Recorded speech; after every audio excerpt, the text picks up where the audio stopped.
Hi guys, Fog of Gaming here and welcome to PlayerUnknown's Battlegrounds. Today I will show you all the advanced tips and tricks that you need to get you on your way to victory.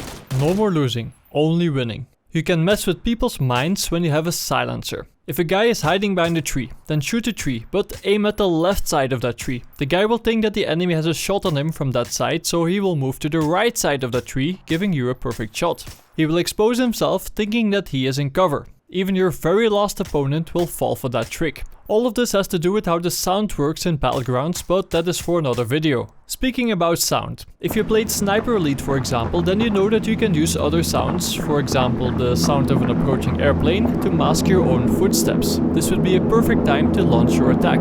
You can cook your normal grenades, smoke grenades, stun grenades, and you can even cook a Molotov cocktail. It will take 5 seconds to detonate from the moment that you press the button or 4 seconds from the moment that you pull the pin. Most doors will open in the direction that you want to go. In other words, 95% of the time you will have to push to open the door. So if you walk past the building and the door is open, with the door being on the outside of the house, that the guy has left that building and he moved on to the next one. A lot of people have a pattern. In other words, they're predictable. The easiest opponent is a guy who always leaves the door open. This will give you the opportunity to track him down, and you can easily set up an ambush because even though you never saw him, you know exactly where he is and you also know where he is going. I will give you a quick example. The grey building on the left. Both doors are open, so he's not in there anymore. The pink house next to that. The door is open, but it's on the outside, so he's not in there anymore. Now, make an educated guess. Where is this guy going to be? Exactly. He will be searching for weapons in the first blue building, so set up your ambush over there and get ready to make an easy kill.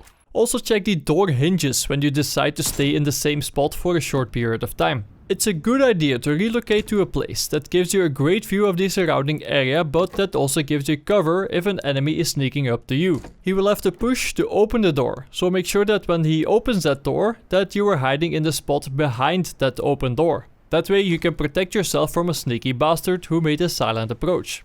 I'm sure that you know that you can use free look when you're lying down. When you come out of free look, so when you release that button, your character is going to move around for no reason. He will move 90 degrees to the left or to the right, and then he will go back to his original position. I presume that you are lying down in the first place because you don't want to be seen by your enemies. And the last thing that you want is to move around for absolutely no reason. Do this at the wrong time and you will be dead because people are good at detecting movement. Luckily there's a way to avoid that. When you decide to come out of free look, then hold down your right mouse button before you release the free look button and your character will remain perfectly still. As you know, the third-person camera is great for spotting people who aren't able to spot you. This works great behind cover and on rooftops. If you decide to launch your attack, then take your time to aim and make sure that your first shot counts. The guy won't know what hit him. He will experience a startle effect and it will take time before he's able to react, which gives you the opportunity to finish him off.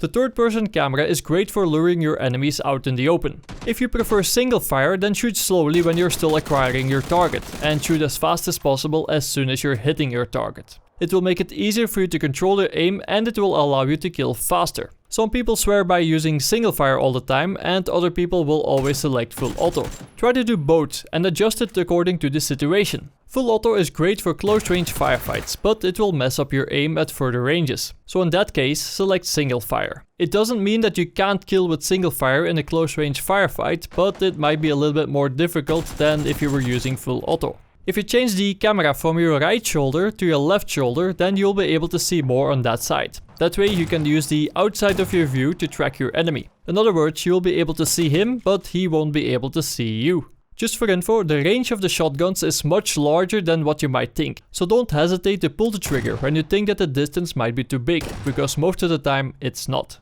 I know that you always look left and right when you decide to leave a building. The problem is that the enemy expects you to do that, because let's face it, everybody does that on PlayerUnknown's Battlegrounds. He will wait for you to move in a certain direction so that he can jump on you. That's why it's always a good idea to double check by using free look.